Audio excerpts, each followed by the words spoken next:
Welcome to Natural Habitat Adventures Daily Dose of Nature. Today's topic, Journey to Antarctica, Exploring the White Continent, presented by NatHab Expedition Leader Daniel Stavert. I'm your host, Rob Mess. Thank you so much for joining us here today. Over to you, Daniel. Well, thank you, Rob, and good morning, everybody, or good afternoon, or wherever you are. As Rob said, my name is Daniel Stavert, and I'm coming to you live here from Tasmania, Australia, where, as Rob and I were discussing before the webinar, it is the future. I'm about 17 hours ahead of you, and it's a beautiful, beautiful day here. Just out the window is the Doncaster Channel, which is a channel down the east coast of Tasmania, and just below that, it runs into the Southern Ocean. And the other side of that, of course, is Antarctica. So it's a good place to begin our journey this morning, talking about traveling to Antarctica and exploring that amazing place, the White Continent. Firstly, my name, Daniel Stavert. I'm an expedition leader here for Natural Habitats.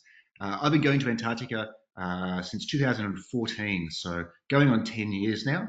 I spent quite a lot of time down there every year, up to 2 or 3 or even 4 months of work down there, working mostly on ships in various capacities as kayak guiding, as an expedition leader for Natural Habitat, as a specialist lecturer on other vessels. So it's been a varied engagement with Antarctica.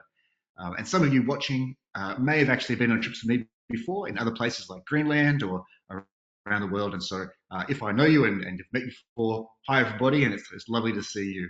And hopefully I get to see you again down south sometime. So this morning or this afternoon, we're going to be discussing Antarctica. We're going to be discussing a bunch of things about the place. And firstly, we're going to talk a little bit about discovering the White Continent, about human interactions with the place, and learning a bit about the place that you're interested perhaps in traveling to. And then we're going to get right into the nitty-gritty, the logistics of polar travel. How do we get there? What are the methods of approach to the place that we have? And of course, some of the variation in the different trips that NatHab provides, the different vessels, the different methods of transportation that might affect your decisions if you're thinking about traveling down there with us. And then thirdly, and finally, we'll get into the good stuff, which is what we do when we're there, what we can see, how we can explore, and perhaps a few more extra things as well in that. So that's what we're planning on doing this morning for about 40 odd minutes. And if you have any questions, like Rob was saying, please send them through. I'd love to find out what you want to find out about, because I'll be talking my talk, but I want to hear your questions as well. So let's get started, shall we? So this is a photograph I took this morning of Antarctica, the White Continent, a blank space. And in many minds of people, in fact, for thousands of years, this is what we saw of Antarctica. No one really knew what was down south. We were pretty sure that something was down there. Aristotle and Socrates and all those philosophers of the Greek world, they were convinced that something was down in the southern part of the globe, and they called it the counterweight continent, believe it or not. I.e., if there wasn't a big landmass down south, then the whole planet would fall over because it needed a counterweight to the northern hemisphere. And there is a counterweight, there is a continent down there, but they didn't know that. It took until the 1600s that we started to map this part of the world. And I really love maps and charts. And if you come traveling south with me or Colby or any of the other guides who work down there, you'll see we really dig looking at charts and maps. And this is a fantastic one from 1657. And you can see that South America is mapped fairly well. You can see that Africa is definitely reasonably well charted. And just down the bottom of the screen there, Nova Hollandia, Australia, is just coming into view. Tasmania is not yet there. We're not quite there yet. And then a bit later, in 1772, kind of the famous voyage of Captain James Cook and the Endeavour really starts to chart things. And this is a fantastic chart here because I love it, because Captain Cook, his mission was to find Terra Australis, southern land. And you can see the faint yellow line there. This is the original chart. And Captain Cook mapped almost exactly where Antarctica isn't. He sailed around it twice, actually, in 2 different voyages. Went down to 70 degrees south, which is very far south, but never actually saw Antarctica. And there's a zoom in for you. And it's a fantastic chart. You can see all the various voyages that he did through there. And of course, New Holland is much better charted, although importantly to note that Tasmania is not yet separated from Australia in their minds. It takes a few more 100 years before that gets charted. But here we are with an absence of Antarctica, a gap in the knowledge of the world. Here he is looking very serious and explorer-like, and he said a few things. Firstly, he said that he had gone not only farther than any man who has gone before me, but as far as I think it is possible for man to go. So it's about as far as you can go. And if you can go farther, you can't really do it. It's impossible. And here he says again, even if you could go further south, you might have the honour of discovery, but I would be bold to say that the world would not be benefited from it. Captain Cook, he didn't really think it was any worth it going any further. He perhaps wasn't a particularly great loser in that regard. But Captain Cook was deeply respected as a mariner and a navigator. And to this day, he's still kind of the patron saint or the godfather of marine cartography and exploration. And from his endeavors and his work, many explorers would model their own way of behaving, of treating crew and ships and exploring. And such was his power and influence that it took, gosh, another almost 100 years, before navigators and sailors would even think of going south again. And it took another push, something else to push navigators south. And that was two things. The first was in the 1800s, the rise of global commercial endeavors. And of course, the rise of the Enlightenment period of science and rationalism and discovering the world. And so these two forces started bringing people south again across that great divide of the Southern Ocean. And those two things were things like sealing and, of course, science. So on the left of your screen there, there's a depiction of Nathaniel Palmer, an American sealer, a very young man who really pushed discovery, especially in the places that we go to with NatHab. So the islands and archipelago of the Antarctic Peninsula was navigated and mapped first by sealers, interestingly enough, and American, British, and some Norwegian sealers were deeply involved in the exploration there. But on the other side of things, science and the understanding of the planet, the quest to understand the shape of our world, pushed the other side of Antarctic exploration. And people like Bellingshausen, who was a Russian captain who deeply modeled himself on Captain Cook. He was another fellow who came down trying to understand the shape of Antarctica, the shape of our world. So the commercial and scientific push then drove humans across the Southern Ocean and south to Antarctica. And some might say that even today, those two things, commerce and science, are driving the growth of Antarctic exploration. And the next big wave was just at the end of the 19th century and the beginning of the 20th century. And these are the first national expeditions. All around the world, nationalism was in a kind of a growth period. And so Belgium had this amazing expedition on under Gerlache, on a ship called the Belgica. And Jean-Baptiste Charcot, a Frenchman, on a French ship called the Francais. You can hear the nationalist overtones of these trips. Were deeply involved in exploring the places that we're going to go to on the peninsula. And this particular image on the right for the French expedition was actually a sponsored ad for a number of sponsored companies, including a champagne company, a cigar company, and Le Monde, The World, the big French newspaper. So they're doing their best to look as the part as they possibly can, having a picnic out on the ice. All of that exploration and mapping that led to this particular map here, the modern map, which of course is the satellite images of Antarctica and the true discovery of the shape of the continent. So from a blank space on the world to a navigated and mapped landscape. And you can see on the left-hand end there, that is the Antarctic Peninsula, reaching up towards South America. On the right-hand side, there's Australia and Tasmania, bobbing down there in the Southern Ocean. And of course, that Southern Ocean is a unique characteristic of Antarctica. The separation between Antarctica and the rest of the world is a really important part of the story of Antarctica, which we'll get to in a moment. And so that separation, that body of water in between, creates something really interesting. And I bring this up because it's going to be relevant to the rest of our discussion. That separation, that Southern Ocean that you can see, it's a really interesting thing in that it runs continuously around Antarctica. And Antarctica is the only place in the world, or the Southern Ocean, I should say, is the only place in the world where if you put a boat in the Southern Ocean and start sailing east, you will eventually come back around on your own track without ever touching ground, without ever being interrupted by land. So it's an infinite loop around the globe. And that infinite loop around the globe creates interesting ocean currents and patterns, of which the most interesting is the Antarctic convergence and the Antarctic circumpolar current.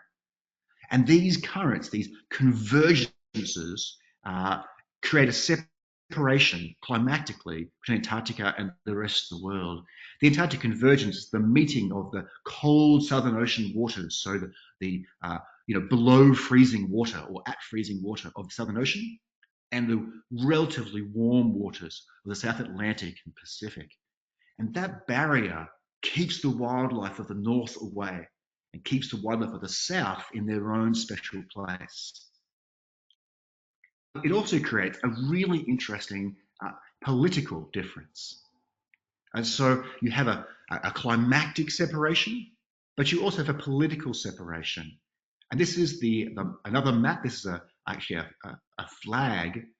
This is the Antarctic Treaty flag. It's got a number of lines in it. And that outermost circular line there is the parallel of 60 degrees south.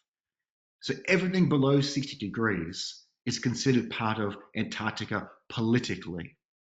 And inside that line, you have now entered a place where nobody owns Antarctica. It's the only place in the world, there are a few very small exceptions, where nobody owns the place. It is governed under the Antarctic Treaty. So when we go there, we are exiting a world of fences and boundaries and entering into a place governed by a treaty.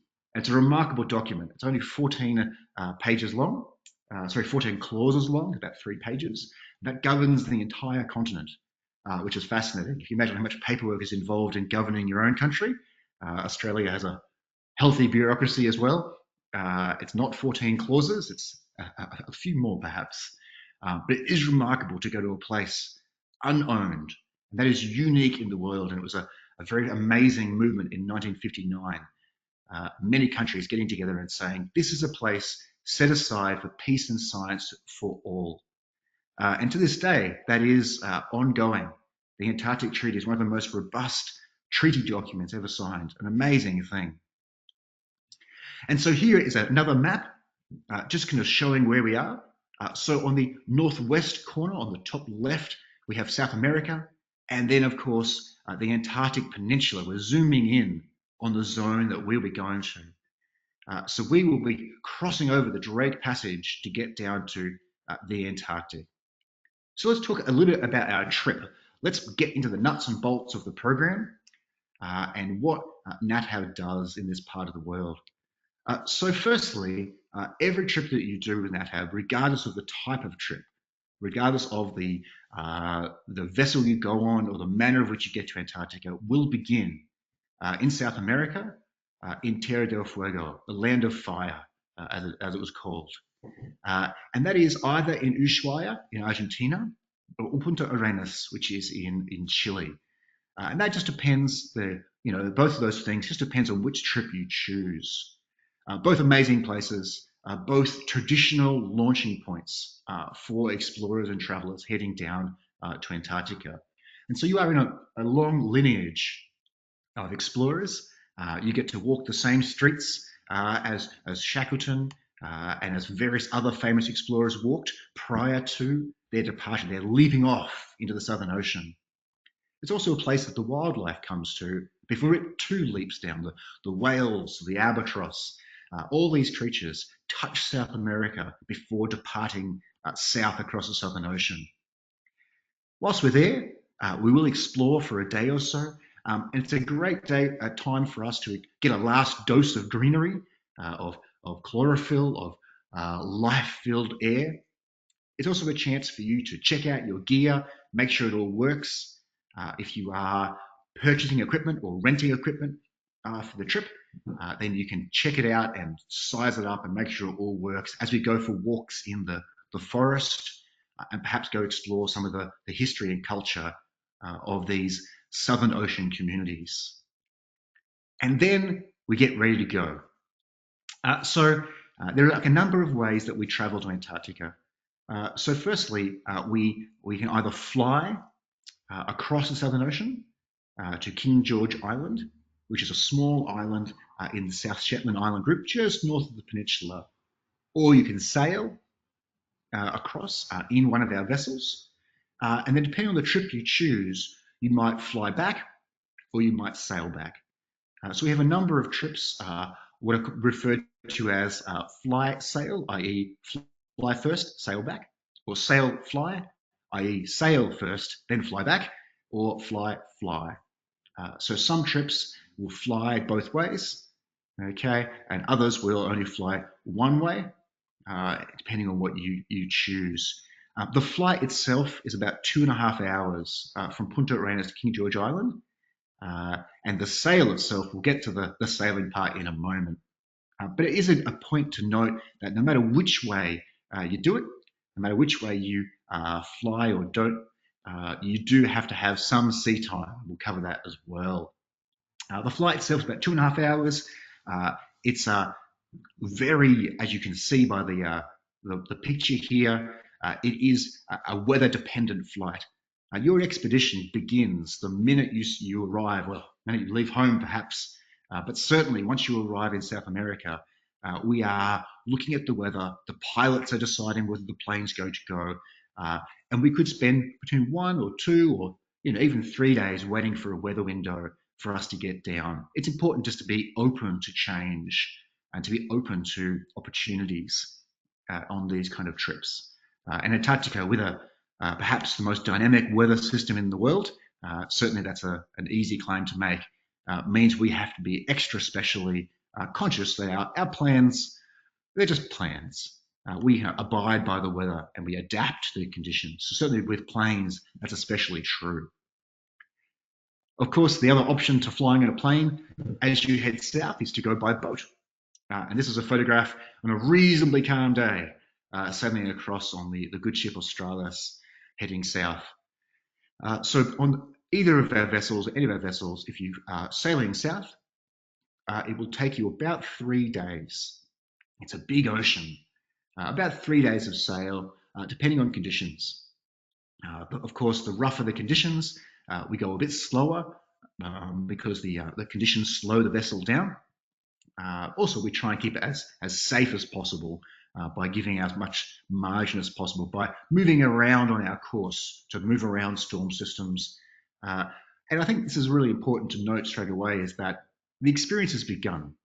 Often, many people see the Drake Passage as a necessary evil or an obstacle to overcome. But I love the Drake Passage. I think it's one of my favorite places in the world, partially because of that unique status as the only ocean that you can go around in an infinite loop. But secondly, because it is the home to some amazing creatures. If you are a bird watcher or a bird appreciator, you will see the biggest birds on the planet. That is the albatross. This is a grey-headed albatross cruising in behind a wave. or maybe a wandering albatross if you're really lucky. This is the biggest bird in the world by wingspan. It's 3.6 meters they can grow up to, which is about 14 feet from wing to wing, which is a truly tremendous thing to see gliding by on those Southern Ocean winds. You might see smaller birds like Cape petrels, little pintados in Spanish, the painted bird. And they're beautiful ship followers. You might have a flock of hundreds cruising around the ship throughout your voyage. And then after 3 days of hopefully reasonable conditions, you arrive in Antarctica. And perhaps you've flown in, perhaps you've sailed in. Either way, your first glimpse of the Antarctic continent is remarkable. There is no way of getting your head around the scale of the place. It is beyond description, and I love that. I love that our planet has a place that is beyond our capacity to describe. That's a really beautiful concept to me. So arriving there after a few days of travel or a few hours of flying, either way, your first arrival in the Antarctic. So let's talk about our vessels. So if you've just flown in, then you will arrive at King George Island, which is probably the most populated part of Antarctica. It's the most easily accessible place in Antarctica. And so a number of stations there, that is research stations. And you'll be flying into the Chilean Research Station, where you'll be whisked down the dirt track or snow-covered track, depending on the time of year, down through the water there. And you may already have seen your first icebergs already as you fly over, but certainly by the time you're on the beach there, you'll be seeing your first icebergs and perhaps your very first penguins on the beach there. And you'll see your vessel anchored out in the bay, in Maxwell Bay. So let's talk a bit about the different boats, some of the differences perhaps, some of the expectations that you might have for them. So first of all, the SV Ocean Tramp, the sailing vessel Ocean Tramp, which is a beautiful double-masted vessel, quite comfortable, fantastic sailor. I really love this boat. Here it is in its element. And a few things to note about the Ocean Tramp. It is a very much a sailing boat, a working vessel. So a reasonable level of mobility is definitely required. So here's an example. We are moving towards the back of the ship, and getting on board requires scrambling over the bow of a small tender, a Zodiac, and scrambling up the ladder there and on board. I'll go back a few slides here just to kind of keep an eye on it there. And you can see as well that the deck is, covered in rigging and lines. And so being able to move around a crowded deck, being able to duck under lines and around cables, to be able to move in a cabin that is perhaps with less than your head height. Certainly, I'm 6'1" and I have to duck my head most of the time on board these ships, these vessels. So reasonable mobility is really an important part of getting around these vessels. They are moving ships as well. Doesn't matter how calm it is, a boat like this will move. I think it's really important to have good expectations around these kind of boats. They will move, even when the ocean is calm, they rock and shift. And so when we move around the boat, we are always holding on to something. We're grabbing onto rails or the ceiling or all kinds of things. Even on calm days, it's a moving boat. So you are definitely seafarers. No matter which way you do it, whether you fly or fly, sail, fly, you will be experiencing ocean conditions. Here's a little kind of map of the boat, of the Ocean Tramp. And the Ocean Tramp is quite a famous vessel. If you know anything about rock climbing or mountaineering, it was owned by a guy called Charlie Porter, who really pioneered high latitude climbing. And so for me, I'm actually a rock climber as well. And when I first came on board, it was quite a moment to sit in the same seat as Charlie, to be in the same boat as his legacy. So you're in good legacy of explorers, that's for sure, on board the Ocean Tramp. You can see in this little map here, it is quite a jam-packed vessel. The saloon, the various cabins that are in there, they are all pretty packed. And we find we just have to share space. You really have to be okay with sharing space, with working around people, of moving to let others through. this is definitely a shared experience, a group travel experience, that is for sure.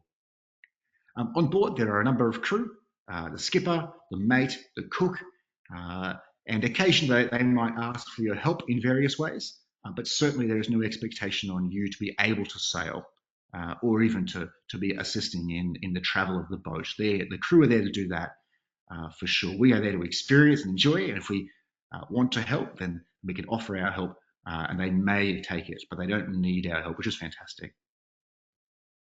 And the other vessel we have is the SV Australis, the sailing vessel Australis, which is again a beautiful boat. And you can see it's a bit more of a motor vessel, a little bit more, but still a great sailing vessel.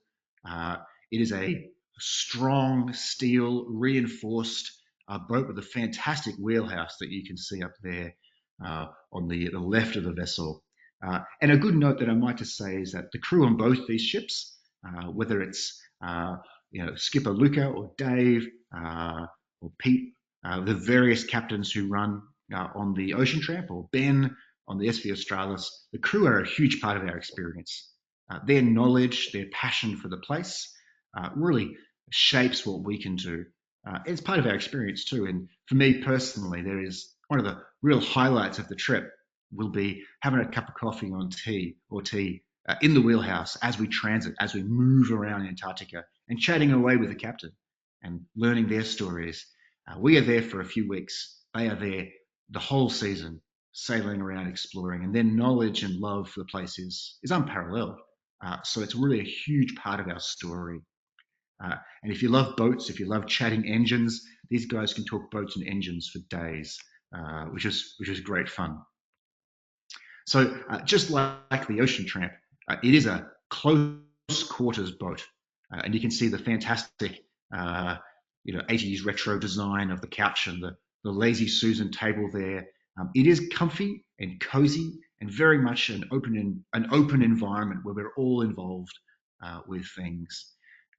So small crew, small group, and like I said, I love being involved with the crew, chatting and just being involved in things.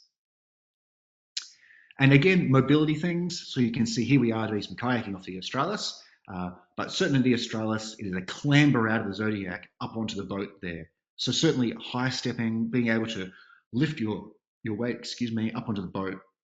This is a huge part of sailing on any sailing vessel, including the Royal Australis. And then climbing down a ladder from the wheelhouse into the saloon area on the boat. So good mobility required, of course. And lastly, the third boat here is the MV Hansa Explorer, which we offer some trips on as well. And it is much more of a motor vessel. And with that motor vessel capacity comes the wider open spaces, as you can see. Much bigger, open, widened saloon and deck spaces, no lines, no rigging to get in the way of our movement. And therefore, it is more comfortable. It has a larger expedition team. So about around 1-to-1, I believe, on board, depending on the trip, and a much more modern design and the amenities. So in terms of accessibility, this is a much more accessible boat for getting in and out of Zodiacs and for moving around on deck. And that is, I think, the defining difference between the two sailing vessels and the motor vessel of this particular boat, the Hans Hansen. Fantastic boat, but certainly much more comfortable on board. So here we are at home in Antarctica, and looking at these vessels, they look quite large sometimes from some angles and very small from other angles. Here's the Australis at home in Antarctica, and let's take a moment and we've moved past traveling there and the different types of vessels that we use. We're going to talk about what we do there, what is involved in being in Antarctica, and how can we experience the place. So here's a map, a chart of a typical trip that we have, and I tend to make these charts and give them to people at the end of every experience. And this was one from 2023, and you can see that we arrived, we came down, we flew into King George Island, and then we travelled south across the Bransfield Strait. The Bransfield Strait is a reasonably sized body of water, So even if you fly in, you will have to transit this body of water. It takes about a day to get across there. So you've skipped the Drake, but you don't quite get to skip out completely on sea time. So crossing the Bransfield Strait and then going as far south as we can. And you can see once we've made that long transit, we are skipping our way through the archipelago of the Antarctic Peninsula. And for the most part, we are sheltered behind islands in bays and coves. So the swell, the open ocean swell, is no longer there. The boat does move, but we are in a calmer environment and we can explore the nooks and crannies of the peninsula. Each day, we are moving quite a lot though. We do have to travel each day. We don't travel overnight because our crew needs to sleep. We might do a couple of overnight transits, if we have to really get some distance under our belts. But for the most part, we are moving slowly and deeply immersing ourselves in the landscape. And what do we see? What do we do? So of course, we get to see penguins. We get to see these guys, they're Gentoo penguins. We might see daily penguins if we're nice and far south, chinstrap penguins. Those are the three main types of penguins we see, all in the brush-tailed penguin family. And if we're extra specially lucky, we might see some other ones. But certainly, these are the ones that we can hope and anticipate to see. There are many, many, many thousands of penguins down in the Antarctic Peninsula. They are gathered in huge rookeries and huge colonies, transiting in the waterways, feeding on the krill-rich waters of the Southern Ocean. So we're in good luck to see these guys in various behaviours. And depending on what time of year you go, what trip you do, you will see them in various stages of their life cycle. The Antarctic summer is short, and the breeding season for these guys is short as well. Therefore, any given day will have a different stage of the cycle. They move through their process very quickly, from courtship to egg laying to fledging their chicks. It all happens very fast.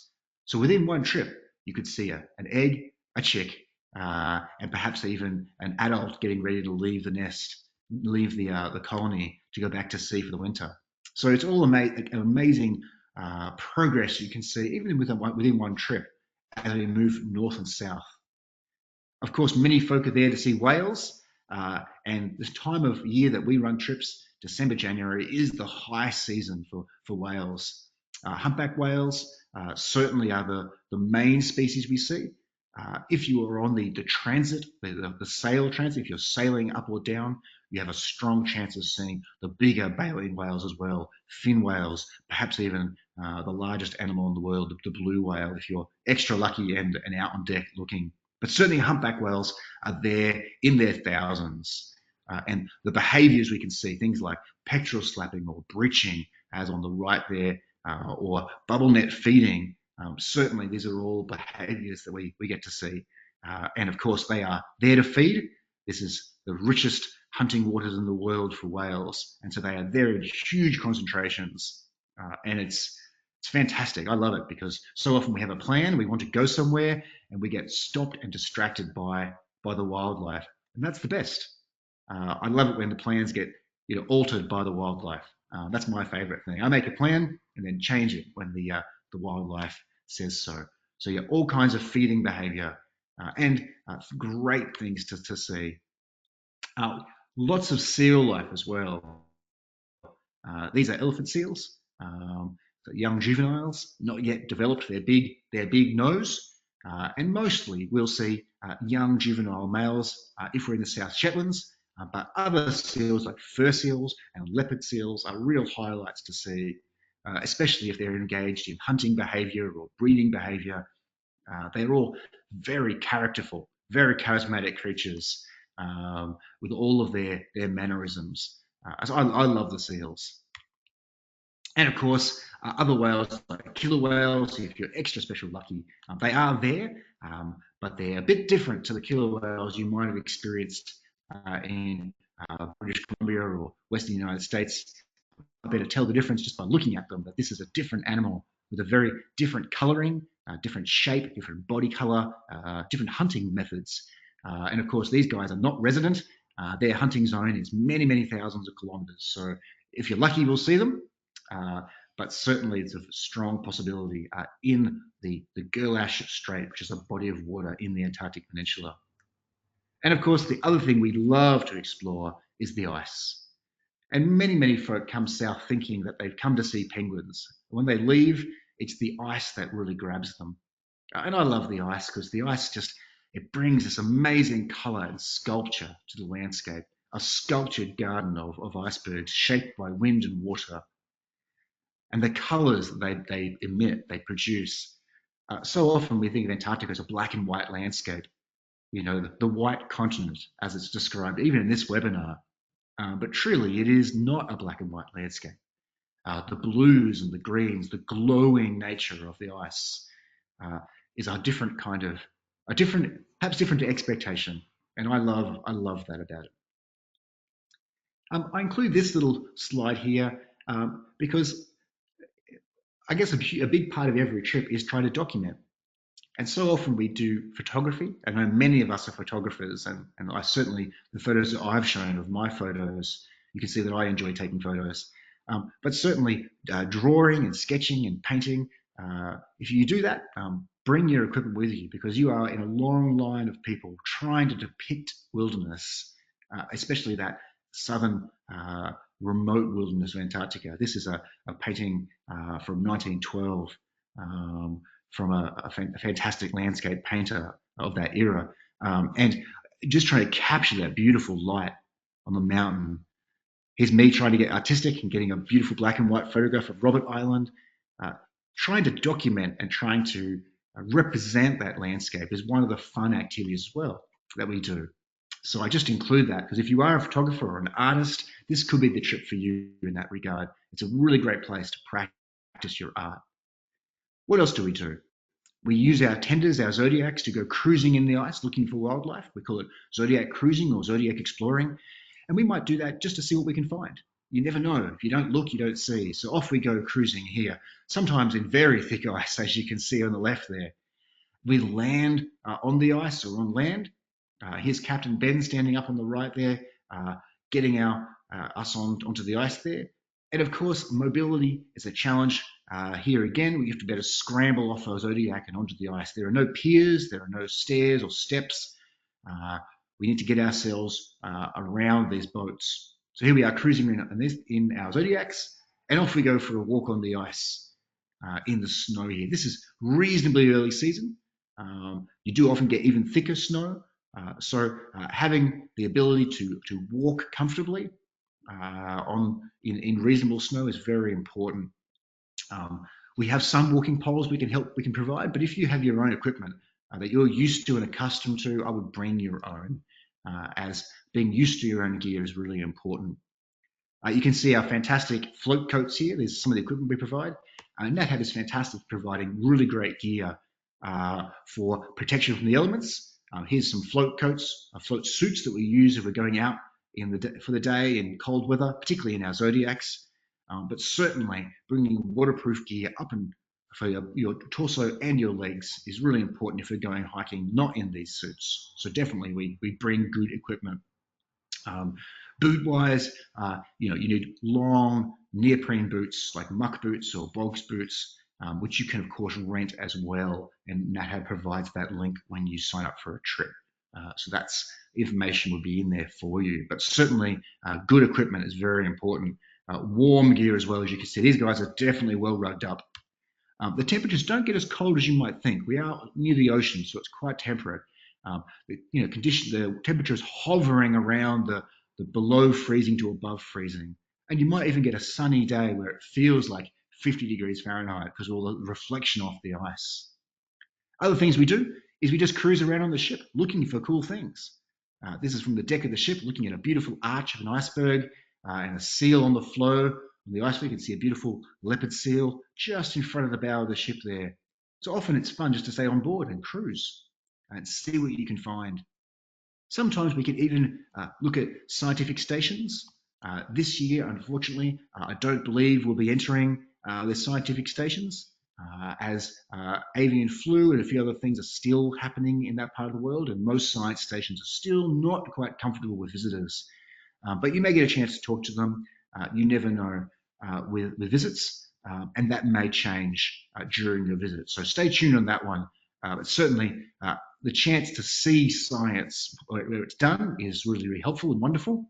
This place, Vernadsky Station, is a Ukrainian station, originally a British station, and it was the place where the hole in the ozone layer was discovered. So real science is done in these stations, relevant science to the rest of the world that can change the way we behave. And that's a great example of it. Of course, kayaking is a fantastic activity. Here we are in our vessels, no engines, just paddling amongst the ice, pushing through the brash in a landscape that is ginormous, as you can see. This is in a place called Paradise Harbour, which is a wonderful name for a place. And then paddling past beautiful icebergs, looking at the arches there. Another activity is camping. If the weather is good, and this of course requires good weather, we can get our tents out, get our sleeping bags out, get away from the ship for a bit, and go camping on the ice, on the snow. And we can do this a number of nights on the trip, depending on the interest of the group. And this is another thing I'd love to bring up, in that the trip it's for you, it's for us. It's a small group. It's not 100 people on a ship or 200 people on a ship. It's 7, 6, or 8. In which case the interests of you as a person can be a part of the trip planning. If you are deeply interested in the bird life, we can move to more bird areas. If you're really interested in the whale life, we can prioritize that. If you love camping and getting out, we can do it more than one night. We can get out there more often. So the trip can get tailored and personalized to us and our interests. It's one of my favorite parts about these small groups rather than these larger ships. Here, these guys look very intrepid, pitching our tents. This is very far south on Plano Island, getting quite south on a trip. But really and truly, one of my favorite things on every trip is just relaxing at the end of every day. Being up on deck, watching the world go by, having an amazing sunset like this one, which is glowing over Port Lacroix, a small base you can see behind the ship there, and just watching the world go by, watching the whales, listening to the whales breathing at night, which is a remarkable thing, perhaps even listening to the seals sing. Leopard seals sing to their partners in the most beautiful polyphonic tones that you can't even imagine. It sounds like alien spaceships and chirping canaries all at the same time. And that resonates through the hull. So falling asleep at night is part of the experience. And I guess that's another thing to say, that the experience continues on board or off board. It's a full immersion into place when you are living on a small boat in Antarctica. It's never over. You'll be cruising along, you'll be reading your book, the engine will go down in throttle a little bit, and you put your head up and you think, why is the captain slowed down? And you pop your head up above deck, and there's whales outside cruising around the ship. So it's never over. It's a continuous immersion experience. And like I said, one of my favorite things is at the end of every day, get a cup of tea and go and sit up on top of the wheelhouse here with your back against the sail or back against the mast, with a big beanie and a big jacket, and just watch the world and immerse yourself in place. And here we are sitting on a rock just next to our campsite, alone looking south. And this is a beautiful photograph from last year, looking south, so even further south, and wondering what's up over the horizon. And one of the great things about travel on a small boat with NatHab is that we get to quest our way south. We get to, just like Cook or just like any other marine navigator or explorer, we get to answer the question of what's around the corner. We get to poke our noses around and just see what's happening a bit more and have a deeper immersion in the white continent. One of my favorite writers and thinkers, Ursula Le Guin, she said in one of her books that all journey is return. And that's the truth, I think. We go on these amazing journeys and then we return home. And we return home with hopefully a changed mind, hopefully a bigger perspective of the world, but certainly a comprehension of the hugeness of our planet and the complexity of its life. And when you go to Antarctica, you may go thinking of this austere white continent.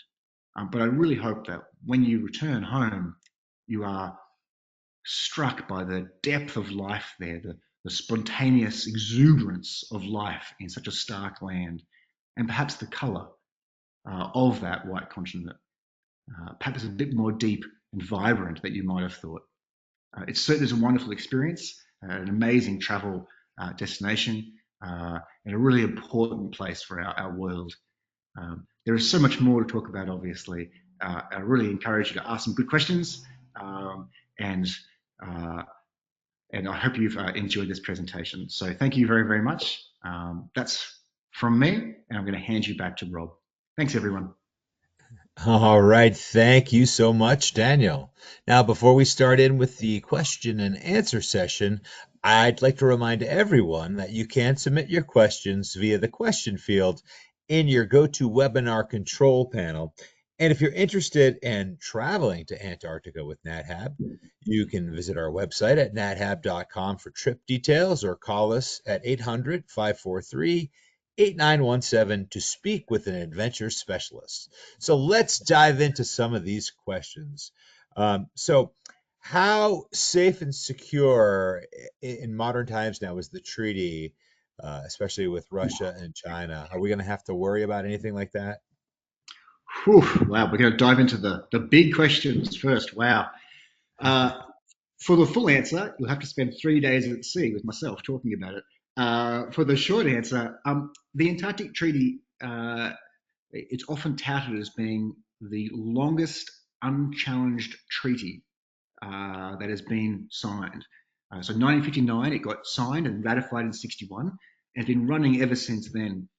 In order to change the treaty, you have to have a unanimous vote of all the parties to even think about changing it. So everybody has to say it needs to be changed in order for you to talk about changing it. So it's very robustly protected in that regard. The treaty came about in the 50s because people couldn't figure out who owned the place. And the arguments over who was owning it started to get close to causing huge problems. And so I often contend that the more challenging the rest of the world becomes, the more strong the treaty gets, because the more delicate the balance of our peace in the world, which I must say is certainly happening around us, the more important the treaty becomes from a political point of view. That's the short answer. But certainly, it is vulnerable to change, and it is definitely vulnerable to parties taking their own interest ahead of the rest of the world. And so, part of our travel to Antarctica is exploring it. Part of coming home from Antarctica is realizing the value of place and perhaps using our advocacy, once we've learnt to love and respect it, using our advocacy to protect the strength of such things as the Antarctic Treaty. A great question. And I'd love to dive into more detail, but certainly it's an important part of the story in Antarctica. Great. Thank you so much for addressing that. So, how many hours of daylight are there, say, in January? Are we going to be able to see stars at that time of year as well? Great question. So we will be traveling as far south as around 65.5 degrees south, which is just north of the Antarctic Circle. And for those of you who live in the Northern Hemisphere, you know that you can drive across the Arctic Circle if you drive north in Canada or in Norway or somewhere like that. 6633 is the polar circles, the Arctic Circle and the Antarctic Circle. 6633 north, 6633 south. So we're hovering just north of the line, which means technically the sun will go down. However, we are so close to the line that in January it'll just dim. You'll get a dimming. What that means is in the middle of January, you could go outside at 2 in the morning and read your book without a TED torch or any light. So seeing stars at that time of year, most likely not much, unfortunately. And that's the same with the Southern Lights, the Aurora Australis. Very hard to see in January in Antarctica. It does mean we have lots of time to spend exploring, which is great. Great. Thank you. So, can you talk about packing a little bit? some of our guests are concerned about having the right clothing. Do you have any Mm. recommendations? Absolutely. Yeah, so uh, Antarctica is, as I've discussed, it's not quite as cold as you might think, in that we are right on the perimeter of Antarctica. We often refer to the Riviera or the banana belt of Antarctica in the archipelago. So it's hovering around freezing most of the time, so 32 degrees Fahrenheit. But it could get down much colder. The air temperature can come off the Antarctic plateau, which is some 20 or 30 degrees colder, so down to minus 50 in summer. This is the interior of Antarctica, of course, far from where we are, but it does mean the air can get very cold sometimes. So, a basic guidance, I always, I'm going to be wearing, whenever I'm off the ship, I'd be wearing a pair of thermal legs, top and bottom. Oh, sorry, not my top. Thermal legs and a thermal top. I'm wearing a light fleece, okay, and perhaps a heavy down jacket, okay, or a mid-weight down jacket. Then I wear my waterproof layers on top. I have waterproof gloves, a beanie, a neck gaiter, sunglasses, and a hat for sun protection. As you can see in this photograph, the sun can be brutal down south, and so sunburn is a real thing. So sunglasses, a hat, sunscreen, really important. Warm woolen socks as well. Uh, and I bring a nice big warm jacket so I can stand out on deck as well in the wind and just be able to get outside really quickly. That's what I wear kind of out and about. On board, I'm wearing a comfy pair of slippers or shoes, a pair of Crocs if I want to be fashionable, a really great shoes for wandering around on board, uh, and then a comfortable warm jumper. They can be surprisingly warm on boats. And one of the things on our packing list you'll see is a couple of just cotton t-shirts. Some people find that just on board, sometimes it's more comfortable to be in a cotton t-shirt and then have that big down jacket handy to run outside when the whales appear. I hope that really helps. There is a comprehensive packing list that goes with this trip that will give you very specific advice. Great. Thank you for letting us know. What about ski goggles? Should I bring my ski goggles? Ski goggles. Ski goggles are not necessary. However, they can be very helpful if we're out in windy conditions and icy conditions for moving around. And some folk find that they just provide better visibility than a pair of sunglasses, especially in high glare. So if you like wearing ski goggles, if you find them a good thing, then yes, I would bring a pair of ski goggles. But certainly, if they're not in your normal wear, they're not a necessary thing. A pair of sunglasses and a spare pair are definitely a necessary item. Great. Thank you. So, does NatHab provide any gear for us if we're going to go camping or anything like that? NatHab provides lots of gear. This trip is very gear heavy. There's lots of equipment. So NatHab provides everything specific to an activity. So you need to bring your personal clothing and warm layers and waterproof layers. But NatHab provides life jackets. It provides the safety suits, the Mustang suits. It provides all camping gear, tent, sleeping bag, mat, that kind of thing. So anything specific to an activity, NatHab will provide. Anything that is your personal warmth layer, okay, that's for you to provide for the trip. Great. Thank you. What about showers? Are we going to be able to take a shower on either of the sailing vessels? Great question. Showers. So the answer is yes. Yes, you get to have a shower. Certainly on the crossings, on the sea days, having showers is not really possible. It's just not a safe thing to be, in a shower with hot water sloshing around whilst the boat is moving. So certainly for the Drake passage, so that 2 or 3 day crossing, having a shower is quite difficult. Certainly, having a small wash is possible on those sea days. But once you arrive in Antarctica, the hot water is plentiful, and you can definitely have a shower. And many folk have a shower once a day or once every 2 days. It just depends on your comfort level. But certainly, the hot water is plentiful. A byproduct of running an engine, a marine engine, is plentiful hot water, which is fantastic. Great. Thank you so much. So, Are there any opportunities to see under the water, whether it's diving or snorkeling or glass bottom boats? Great question. No, for this trip, we don't do any snorkeling or diving, and glass bottom boats don't tend to deal very well with the ice conditions. So we don't have any glass bottom boats on board. We do have our kayaks, which are fantastic for experiencing above. I bring a GoPro and a few other items to get a look underwater. On some of our vessels, we have little bathyscopes, which is a way of just looking down in the water. We do bring a little hydrophone as well to listen to things that we can hear as well. But certainly, no, there's no snorkeling or diving on these programs. So, is there any plant life or wildflowers at all on Antarctica? Uh, Antarctica is interesting. It's very easy to be a botanist in Antarctica. There are two flowering plants, a pearlwort and a hairgrass. So that's it. That's all the flowering plants. There are thousands of lichens, though. If you love your lichens, then Antarctica is a fantastic place for you. But in terms of plant life, it's very, very minimal. There are many mosses, and in some places in Antarctica, it's actually quite green, and that is a big discussion. The greening of Antarctica is a big discussion at the moment. And certainly, when it comes to the possibility of invasive species, we'll be doing a biosecurity clearance of our ship as we go south, i.e., inspecting our clothing for seeds or biological matter that might try and colonize Antarctica. That's a big part of our approach to Antarctica. But the answer is no, there really is not much in the way of plant life. It is a truly different place. Great, thank you.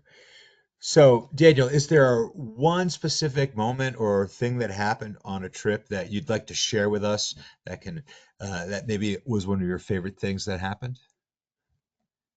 Gosh. That's a hard question. There's a million moments in every day, and every one of them is a highlight in some ways. It's kind of hard to have everything being a highlight, but um, there's two things that I would say. The first is that my favorite part of every trip is never an individual moment. It's always a feeling and experience. So, like I said before, sitting on the wheelhouse and just listening to the place, listening to the animals in the distance, or the crack of icebergs, or the creak of the glaciers. Uh, those are the moments I love that sit in my memory and stay with me. Is that peace and that the breathing of a continent. It's the part that stays with me. But certainly, I can share one short story, and very early on in my career in Antarctica. In fact, my first trip, and I'd been there for a few days, and I was loving it, but the magic was still to come. You know, and I was out in the kayak with a group, and we were paddling through this really deep fog, this kind of thick fog, and the snow was falling down all around us, and kind of snow falling out of this invisible fog. It was beautiful. And if you've been around snow falling like that, you know that it tends to blanket the sound, it tends to soften everything. And so it felt like, the word, the noise you made was kind of almost taken out of your mouth. And this silence descended on our group because you just didn't want to talk. And as I'm paddling along, uh, you could hear in the fog these exhalations, these deep breaths, and all around us in the fog, these humpbacks, these whales, uh, all around amongst us. You couldn't see them, and the inhalation, the exhalation of these giants amongst us. And then every now and again, really close to you, you might see a tail fluke, a kind of shadow in the snow as the animal would rise up and then vanish into the depth below. And it made me feel like I was paddling on the skin of the world.